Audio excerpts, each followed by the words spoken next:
Welcome friends, எல்லோரும் எப்படி இருக்கீங்க? நல்லா இருக்கீங்களா? நாங்களும் நல்லா இருக்கோம்.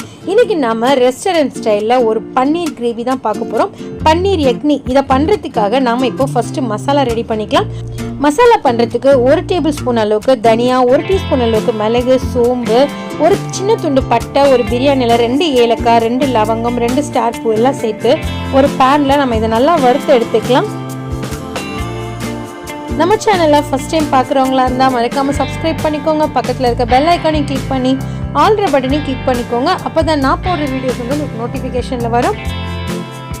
நாம் சேர்த்த ஸ்பைசஸ் எல்லாம் நல்லா வறுபட்டு அந்த வாசனை வர ஆரம்பிச்சிருச்சு. இந்த ஸ்டேஜில் நம்ம ஸ்டவ் ஆஃப் பண்ணிவிட்டு அதை ஆற விட்டுடலாம். அதே பேனில் 2 டேபிள் ஸ்பூன் அளவுக்கு நம்ம பட்டர் சேர்த்துக்கலாம். பட்டர் நல்லா உருகட்டும்.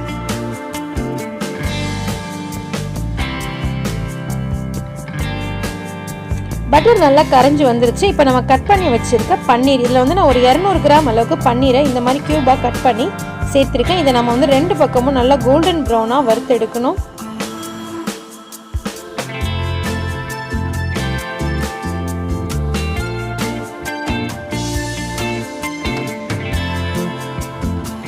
பன்னீர் ஒரு பக்கம் பொரிஞ்சிட்டு இருக்கட்டும். நம்ம வறுத்து ஆற வச்ச மசாலா பொருள் நல்லா ஆறிடுச்சு. இதை ஒரு மிக்சி ஜாரில் சேர்த்து இந்த மாதிரி கொரப்பாக நம்ம பவுடர் பண்ணி எடுத்துக்கலாம். பன்னீர் ஒரு சைடு கோல்டன் ப்ரௌனாக நல்லா வெந்து வந்துருச்சு. இப்போ எல்லாத்தையும் நம்ம திருப்பி போட்டுக்கலாம்.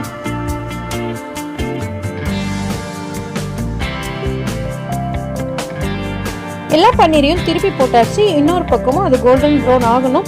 அது ஆகிட்டு இருக்கட்டும். நம்ம அதுக்குள்ளே வந்து நம்ம இதுக்கு தேவையான மசாலா அரைச்சிட்டு வந்துடலாம். இப்போ வந்து மிக்சி ஜாரில் நான் ஒரு 10 போல் முந்திரியை வந்து ஊற வச்சுருக்கேன். அதை இதோட சேர்த்துக்கலாம். நான் வந்து ஒரு 4 கியூப் வந்து பன்னீரை எடுத்திருக்கேன். அந்த பன்னீரையும் இது கூட சேர்த்துட்டு ஒரு 200 ml அளவுக்கு கெட்டியான தயிர், புளிக்காத தயிரை நம்ம இதோட சேர்த்து இதை நல்லா வந்து க்ரீமியாக அரைச்சி எடுத்துகிட்டு வந்துடலாம்.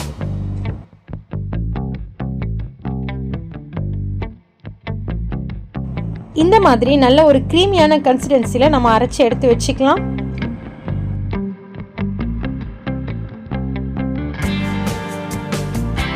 பன்னீர் நல்லா எல்லா பக்கமும் கோல்டன் ப்ரௌனாக வெந்து வந்துருச்சு. இதை வந்து நம்ம வேற ஒரு பிளேட்டுக்கு மாற்றிக்கலாம். இப்போ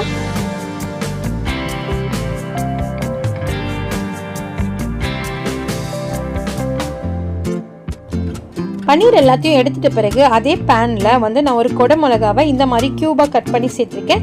நான் ரெட் கலர் சேர்த்துருக்கேன். நீங்கள் ரெட் கலர் இல்லைன்னா க்ரீன் கூட ஆட் பண்ணிக்கலாம். இதே மாதிரியே நம்ம க்யூபாக கட் பண்ணால் ஆனியனையும் இதோட சேர்த்துட்டு நம்ம ரெண்டுத்தையுமே கொஞ்சமாக வதக்கி எடுத்துக்கலாம்.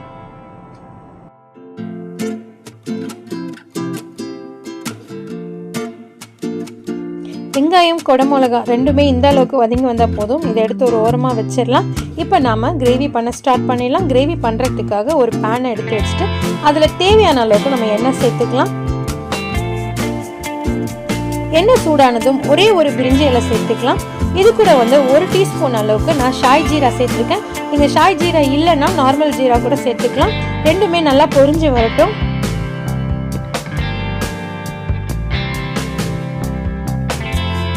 ஜீரகம் நல்லா பொரிஞ்சு வந்துருச்சு. இப்போ நம்ம வந்து 1 டீஸ்பூன் அளவுக்கு இஞ்சி பூண்டு பேஸ்ட்டை சேர்த்து அதோட பச்சை வாசனை போகிற வரைக்கும் நம்ம நல்லா வதக்கி விட்டுடலாம். இஞ்சி பூண்டு பேஸ்ட்டோட பச்சை வாசனை எல்லாம் நல்லா போயிருச்சு. இப்போ நம்ம அரைச்சி வச்சுருந்தோம் இல்லையா, அந்த பேஸ்ட்டை வந்து இதோட சேர்த்து நமக்கு நல்லா கலந்து கொடுக்கலாம்.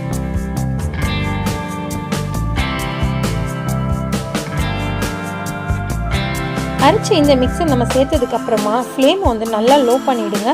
ஏன்னா தயிர் வந்து நல்லா கொதிக்கக்கூடாது. இந்த அளவுக்கு ஸ்லோலியே வந்து இது குக் ஆகணும். நல்லா கலந்து கொடுத்துக்கலாம்.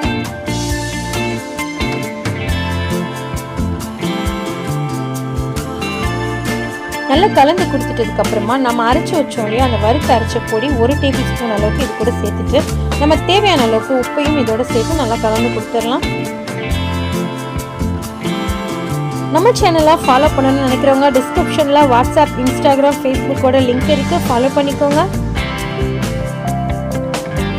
மசாலா, உப்பு எல்லாம் சேர்த்து நல்லா மிக்ஸ் பண்ணி விட்டாச்சு. நீங்கள் பார்த்தீங்கன்னா தெரியும், பபுள்ஸாக லைட்டாக கொதி வர ஆரம்பிச்சிருச்சு.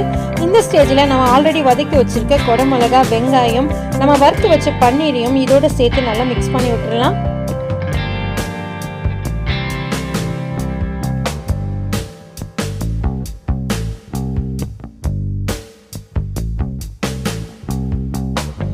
எல்லாமே கலந்து கொடுத்தாச்சு. இது கலந்து கொடுத்து ஒரு ஸ்லோலே வந்து ஒரு 2 நிமிஷம் நல்லா கொதிக்கட்டும். கொதி வந்ததும் நம்ம வந்து ஒரு டேபிள் ஸ்பூன் அளவுக்கு கசூரி மேத்தியை வந்து நல்லா இந்த மாதிரி உள்ளங்கையில் வச்சுட்டு நல்லா கசக்கிட்டு இதோட சேர்த்து கலந்து கொடுத்துடலாம்.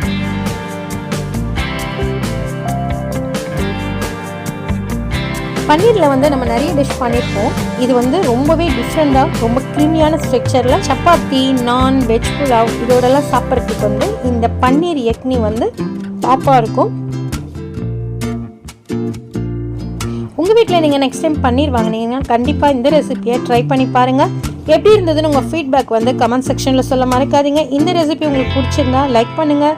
மறக்காமல் உங்கள் ஃப்ரெண்ட்ஸ் அண்ட் ஃபேமிலிக்கு ஷேர் பண்ணி விடுங்க. இன்னும் ஒரு நல்ல ரெசிபியோடு உங்களை நான் சந்திக்கிறேன். அது வரைக்கும் டாடா.